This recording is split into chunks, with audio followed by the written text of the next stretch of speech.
Speaker, the rent is too damn high. The rent is too damn high. We have people across the country struggling to keep a roof over their heads.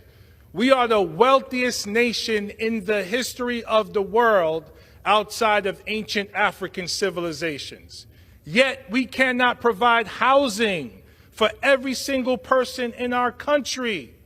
We have CEOs making record profits. We have corporations making record profits. We have corporate landlords suppressing and oppressing and evicting tenants without just cause while continuing to raise the rent. We call on President Biden to take executive action on this issue. We do not have a healthy democracy or a healthy society unless we take care of our tenants and our working class people who are working 40, 50, 60, 70 hours a week just to survive. Gentleman's time's expired. Thank you, and I yield back. It's humane to work every day, all day, just to make ends meet. I work every day, Monday through Sunday, 8 a.m. to 10 p.m. Do you think I have a life? I have to survive. I just left work to come here to speak up for the people that couldn't come here. Do you think that's fair?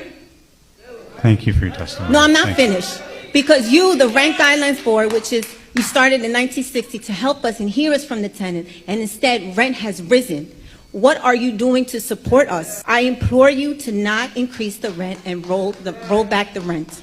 Thank you. Thank you. Consider yourself a successful landlord? I've got 5 or 6 mixed properties, commercial, residential. So yeah, success. I'm making a bit of money. Have you had to increase your rents at the moment? I know rates are going up, etc. I've not had to, but the management agent I use are basically coming to me and saying, you know, we can get X amount more this year. You didn't personally feel like you needed to, but there was an opportunity to, so you sort of took it. Absolutely, yeah. I'm quite fortunate. I sold my business 6 years ago, so I've got very little in the way of finance, loans. It's all personal money, so I'm quite fortunate in that I haven't got mortgages on the property, so didn't have to increase the rent, but just following the market trends, really. I mean, you know, it's a cost of living crisis at the moment, rates are spiralling. Do you think that renters or landlords have a tougher time of it at the moment? Again, I'm quite fortunate in that I don't have any real lending or mortgages, so I'm not affected by the increased interest rates. I think renters, certainly, yeah. Have you ever considered giving your renters a reduction because of the kind of cost of living crisis? I should say yes. No. Ultimately, this is an income stream for me. I've worked hard to get that income in the first place, so no, I need the income now. I've stopped working, I've effectively semi-retired from my main job, so I do need that income. So short answer is no. I want y'all to tell her about money management. That's what I want y'all to talk to about money management. I'm in the bed with a little cold right now, but this is such a great video because guess what? That's an $1,100 increase that girl has on her rent. This is such a great video because it doesn't matter what you do. The housing market, the rental market is insane right now. You're making people homeless. America is literally making people homeless. You can't budget your way out of an $1,100 increase, especially if your salary has not changed. And nobody is going to work themselves to death, work themselves overtime to death, if that's even possible. No, you should be able to have a sustainable lifestyle as well as work your regular job. It's ridiculous right now. I can hear the streets coming. I can hear the streets coming. You know, either you're going to pay it or you're not. You done lost your damn mind. When you get your damn mind, you call me. I was so devastated. I just sat on the floor and I cried. Linda De Gonzalez says she got a notice from her Surrey Buildings Management last week telling her to agree to a nearly 45% rent increase or her suite, where she's lived in for 21 years, would be sold. I don't have anywhere. I have nowhere else to go. I can't afford. I'm on a pension. I'm on a fixed income. I can't afford to move. I can't afford the rents. The 71-year-old isn't the only one. She says about 30 out of the roughly 70 suites have received similar notices. Many tenants, seniors, and immigrants who've lived in the building anywhere from several years to more than 20. Y'all, our apartment complex just told us that they're going to be raising our rent by $700 a month. $700 a month. I'm gonna have to move all these books. We gotta move. I'm only laughing so I don't cry. 2009, rent was $690 a month. The minimum wage was $725. In 2023, the rent is $1,150 per month. The minimum wage is still $725. How can the rent literally almost double, but yet the minimum wage stayed the same? It's been like this for over a decade. $7.25 an hour. It needs to change. How can we go about getting this to change? Do we need to write our politicians? Do we need to cause an uproar? Because this is not making sense. There's so much homelessness and people are poor and poverty out there because this is still the minimum wage in the year 2024. Make it make sense. The cost of renting has hit a new record high. The average across the country is now more than $600 a week. The latest data from CoreLogic indicates there's been a rapid rise in the population since the end of 2022. Fewer people living together in share accommodation has also contributed to a significant rise in prices. The most expensive place to rent is Sydney, followed by Canberra, then Perth.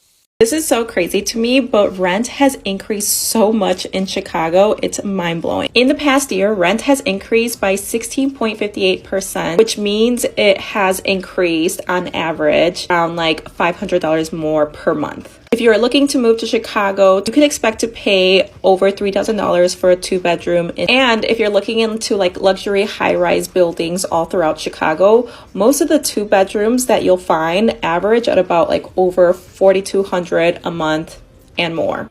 It makes sense why so many people are looking into buying right now instead of renting, because if you think about it, a $300,000 condo, if you were to put down anywhere from like 5 to 10%, dependent on HOA and property taxes, more than likely your monthly payment will come out to be around $3,000. If you're renting, I'm curious to know if you've received your renewal notice and your landlord has increased your rent. I once had a client who I helped purchase a condo. They decided to purchase because their landlord increased their rent over $500 in the case that they renewed. Like, what?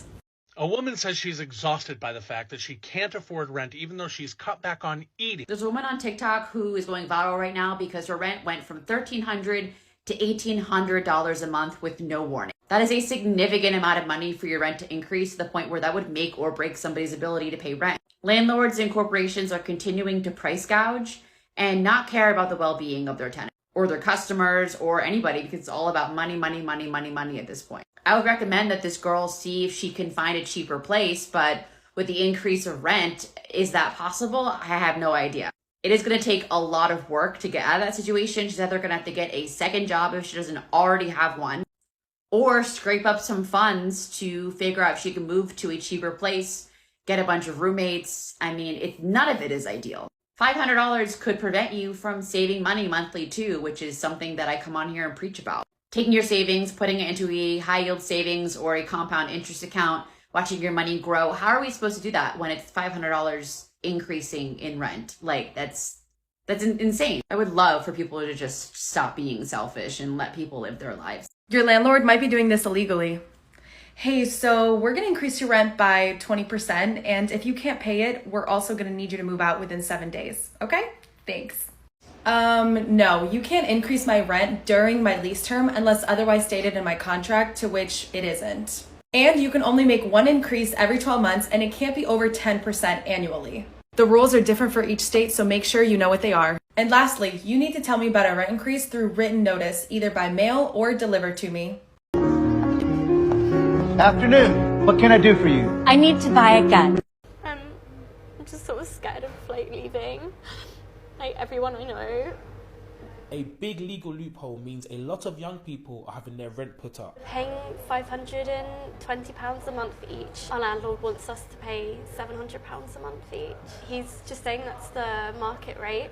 that's what someone will pay for it. There's a rent cap in Scotland that's meant to stop private landlords putting up rent costs by more than 3% per year. But if you live in a flat share, when someone moves out or in, the tenancy becomes a new one and the landlord can set whatever new rent they wish. And people we've spoken to say that's happening. When we said to the landlord this just wasn't acceptable, the landlord came back to us and said, you know, the cost of living crisis affects everybody. If he can't afford the mortgage, then they can just sell the property. If I can't afford the rent, I'm on the streets. Rents in Scotland actually increased by 6% this year. Tenants are finding it really difficult at the moment, as landlords are finding it difficult. The government's letting all parties down here.